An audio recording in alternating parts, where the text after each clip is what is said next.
Hi viewers, welcome to metro style. வீடியோக்குள்ள போறதுக்கு முன்னாடி மெட்ரா ஸ்டைலை சப்ஸ்கிரைப் பண்ணாதவங்க சப்ஸ்கிரைப் பண்ணிட்டு கொஞ்சம் சப்போர்ட் பண்ணுங்க. கார்த்தி ரேவதி சீரியல்ல என்ன நடந்துட்டு இருக்குன்னு பார்க்கலாமா? ரேவதிக்கு ராஜா சேதுபதியோட உண்மையான பேரை கார்த்தி தானே தெரிய வந்திருக்கு. அடுத்து என்னது கல்யாணம் தான். வாங்க வீடியோக்குள்ள போய் என்ன நடக்குதுன்னு தெரிஞ்சுக்கலாம். ரேவதி சொல்றாங்க, இங்க பாருங்கம்மா, உங்க முடிவெல்லாம் என்கிட்ட திணிக்காதீங்க. நான் என்னைக்குமே சொந்த கால்ல நிக்கணும்னு தான் ஆசைப்படுறேன்.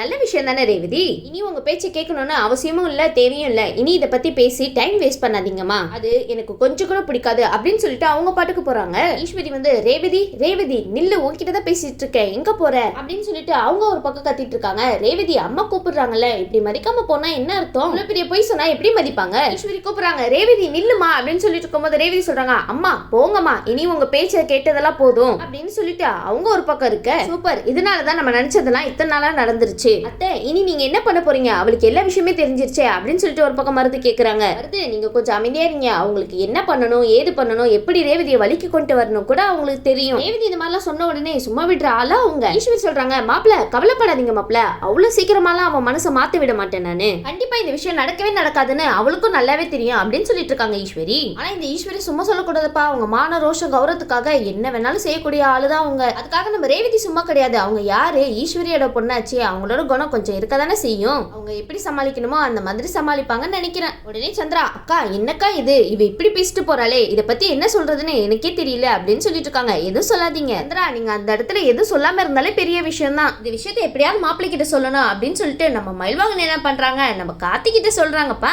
முக்கியமா இந்த விஷயத்தை தெரிஞ்சுக்க வேண்டிய ஆளே நம்ம கார்த்தி தானே. மயில்வாகன் உடனே கார்த்தி கிட்ட சொல்ல, என்னது ரேவதிக்கு தெரிஞ்சு போச்சா? அது மட்டுமா நடந்துச்சு? நம்ம ஈஸ்வரி அத்தியா லெஃப்ட் ரைட்னு வாங்கிட்டால நம்ம ரேவதி அப்படின்னு சொல்லிட்டு இருக்காங்க. மயில்வாகனா அவ்வளவு சந்தோஷம் அத்தையை திட்டுறதுல அப்படியே நாங்களாம் ஆச்சரியமாயிட்டோம்ப்பா. பழைய ரேவதியை எங்க கண்ணு முன்னாடி கொஞ்ச நேரத்துல பார்த்த மாதிரி ஆயிடுச்சு அப்படின்னு சொல்லிட்டு இருக்காங்க நம்ம மயில்வாகனம். சரிப்பா, இப்ப நீ என்ன செய்ய போற அப்படின்னு சொல்லி கேட்டு இருக்கும் போது, இப்ப அவளுக்கு எப்படி இந்த விஷயம் எல்லாம் தெரிஞ்சிச்சோ, கூடிய சீக்கிரம் எல்லா விஷயமே தெரிய வரும். அது வரைக்கும் நம்ம எதுவுமே செய்யாம பொறுமையா காத்துட்டு இருக்கலாம் அப்படின்னு சொல்லிட்டு கார்த்தி சிம்பிளா முடிச்சிடுறாரு. என்ன கார்த்தி நீங்க இப்படி சொல்லிட்டீங்க? மயில்வாகனம் எவ்வளவு பிளான் எல்லாம் வச்சிருப்பாரு, நீங்க ஏதாவது பண்ணுவீங்க, இங்க ஒரு சம்பவமே நடக்க போகுது அப்படின்னு சொல்லிட்டு நீங்க என்னன்னா இப்படி சொல்லி சிம்பிளா முடிச்சிட்டீங்க.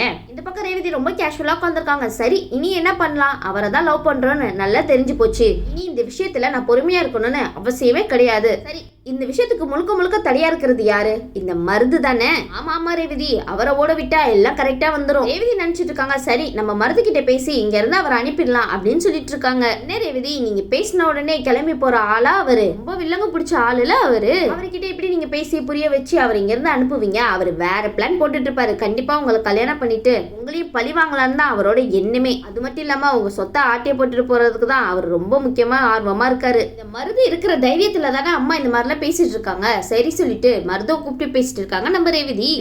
அவர்கிட்ட பேசினா ஒரு பிரயோஜனமும் இல்ல. ரேவதி வந்து மருது கிட்ட நேரா போயிட்டு, இங்க பாருங்க உங்ககிட்ட நான் கொஞ்சம் தனியா பேசணும் அப்படின்னு சொல்லிட்டு தனியா பேசுறதுக்காக கூட்டிட்டு போயிட்டு இருக்காங்க. மருது கேக்குறாரு, சொல்லுங்க என்ன விஷயம் அப்படின்னு சொல்லிட்டு. என்னப்பா கேஷுவலா என்ன விஷயம் சொல்லுங்க அப்படின்னு சொல்ற. அங்க என்ன நடந்துச்சு ஏது நடந்துச்சுன்னு உனக்கு தெரியாதா என்ன? இல்ல மறந்துட்டியா? சரின்னு சொல்லிட்டு மருதும் அவரோட பேரு சொல்றாரு, கார்த்தின்னு. ஏப்பா மருது, அங்க உண்மையெல்லாம் வண்டவாள தண்டவாளம் ஏறிடுச்சு, நீ என்னன்னா இன்னும் கார்த்தின்னு சொல்லிட்டு சுத்திட்டு இருக்க.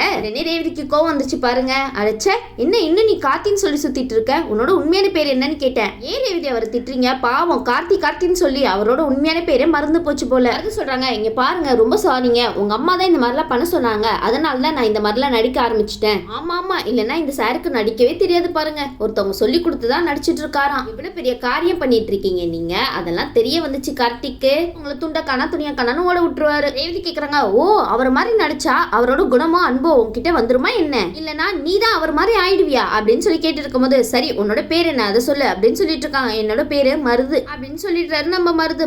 அவங்க அவரை பார்க்கவே ரொம்ப கஷ்டமா இருக்கு. ரேவதி சொல்றாங்க, இங்க பாருங்க உங்களை எனக்கு சுத்தமா பிடிக்கல, உங்களை பார்க்கும்போது என்னோட வயசான ஆளு மாதிரி தான் தெரியுது. அப்படி இருக்கும்போது உன்னை கல்யாணம் பண்ணிட்டு என்னோட வாழ்க்கை நல்லா இருக்குமா? நல்லாவே இருக்காது ரேவதி. நீ இங்க இருந்து சொல்லிக்காம ஓடுனாலும் சரி, இல்லனா உங்க பொண்ணோட சம்பந்தம் வந்ததுக்கு அப்புறம் சொல்லிவிடுங்க, அப்ப வந்து நான் கல்யாணம் பண்ணிக்கிறேன் அப்படின்னு சொல்லிட்டு நீ எங்க அம்மா கிட்ட போய் சொன்னாலும் சரி. ஆனா ஆக மொத்தத்துல ரேவதிக்கு நீ இங்க இருந்து கிளம்பணும்பா, அதான் சுத்தி வளைச்சு சொல்லிட்டு இருக்காங்க. நீ அதை பத்திலாம் எனக்கு கவலை இல்ல, நீயே இங்க இருந்து போயிடு அப்படின்னு சொல்லிட்டு இருக்காங்க. என்ன ரேவதி, நீங்க சொன்ன உடனே போயிடு வர என்ன? அவருக்கு எவ்வளவு வேலை இருக்கு, அவர் எவ்வளவு பெரிய வில்லன் தெரியுமா உங்களுக்கு? சும்மா சாதாரணமா இந்த வேலையெல்லாம் விட்டுட்டு போயிடுனா எப்படி போவாரு? நம்ம மருந்துக்கு எவ்வளவு தைரியம் பாத்தீங்களா? அப்படிலாம் விட்டுட்டு போக முடியாதுங்க. ஏன்னா நானும் உங்களை விரும்ப ஆரம்பிக்கிறேன் அப்படின்னு சொல்லியிருக்காரு. ஏப்பா மருது, நீ விரும்பினா போதுமா? அவங்க மனசுல யார் இருக்காங்கன்னு உனக்கு தான் தெரியுதுல்ல. நீ இப்படி அடம் பிடிச்சா என்ன பண்றது? யாராவது விட்டு கொடுங்கப்பா.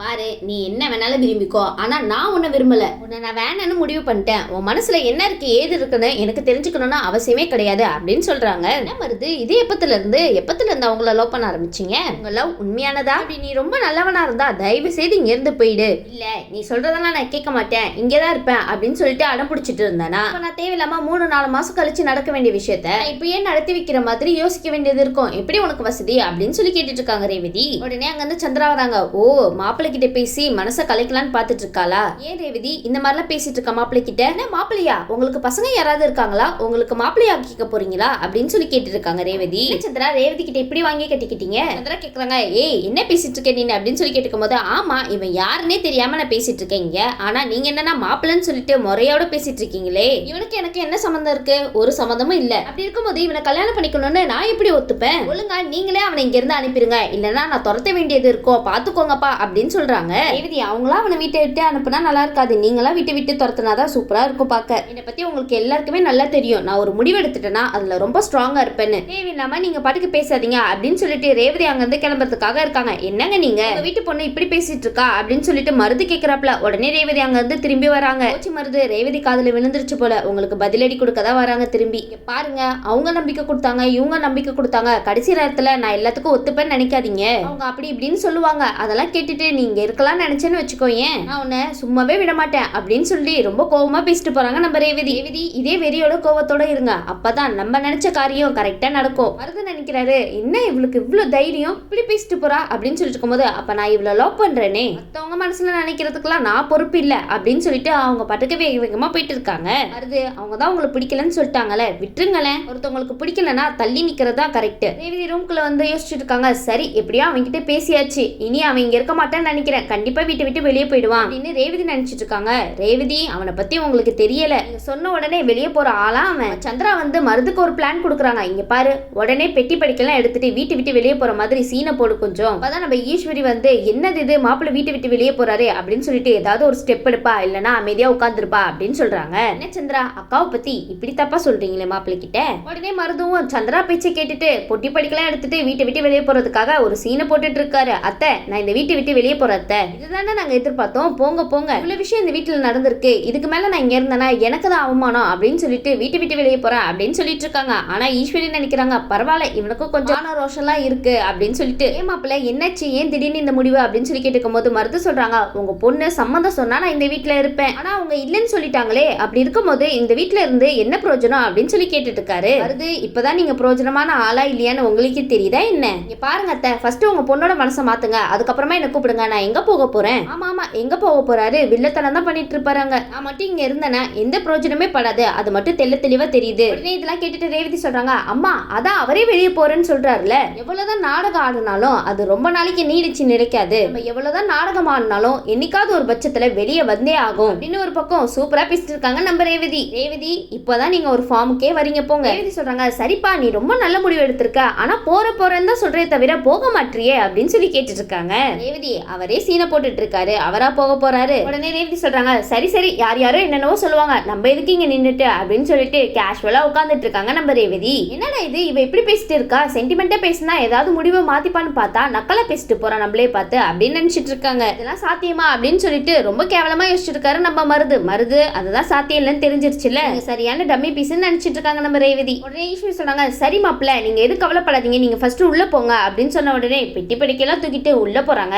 ஆனா மருது கொஞ்சம் கூட மான ரோஷம் சூடு சொரணை எதுவுமே கிடையாதுல உங்களுக்கு. அப்ப நம்ம ரேவதி சொல்லிட்டு இருக்காங்க, அப்போ இவங்க எல்லாம் திருந்த மாட்டாங்க, சில பேர் திருந்தணும்னு நினைச்சா கூட அவங்களையும் கெடுத்து விட்டுறாங்களே, இந்த விஷயம் மட்டும் நல்லா புரியுது அப்படின்னு சொல்லிட்டு இருக்காங்க நம்ம ரேவதி. இங்க 3 பேத்துல யார சொல்றீங்க? 3 பேத்தையும் பொதுவா சொல்றீங்களா என்ன? சரி, எவன் எக்கேடி கெட்டு போனா நமக்கு என்ன, என்னோட முடிவுல நான் ரொம்ப கிளியரா இருக்கேன்ப்பா அப்படின்னு சொல்லிட்டு இருக்கும்போது, ரேவதி என்னம்மா நீ இப்படி பேசிட்டு இருக்க, என்ன நீங்க பண்ண காரியத்துக்கு எப்படி பேசுவாங்க, இதுவே கம்மி தான், அட அதெல்லாம் சொன்னா உங்களுக்கு புரியாது அப்படின்னு சொல்லிட்டு அவங்க பாட்டுக்கு ரூமுக்கு போறாங்கப்பா. நிற்பக்கம் நம்ம ரேவதி வந்து கார்த்தியை பத்தி தான் யோசிச்சுட்டு இருக்காங்க. அவங்க 2 பேருக்கும் கல்யாணம் நடக்கிற மாதிரி. ரேவதி கவலைப்படாதீங்க, இப்ப நினைப்பு தான், ஆனா நிஜமாவே கண்டிப்பா நடக்க போகுது உடனே நினைச்சிட்டு இருக்காங்க ரேவதி. இதுக்கே அம்மா கோவப்படுறாங்களே, நம்ம கனவெல்லாம் நினைச்ச விஷயம் எல்லாம் நடந்துச்சுன்னா எப்படி இருக்கும்? ரேவதி நீ நினைக்கிறதுலாம் கனவு இல்லமா, கண்டிப்பா ஒரு நாள் நடக்கதான் போகுது. சரி சரி, இனி என்ன நடக்க போகுதுன்னு வெயிட் பண்ணி பார்க்கலாம். இந்த வீடியோ உங்களுக்கு பிடிச்சிருந்துச்சுன்னா மறக்காம மெட்ரா ஸ்டைலை லைக் பண்ணுங்க, ஷேர் பண்ணுங்க, சப்ஸ்கிரைப் பண்ணிடுங்க. தேங்க்யூ.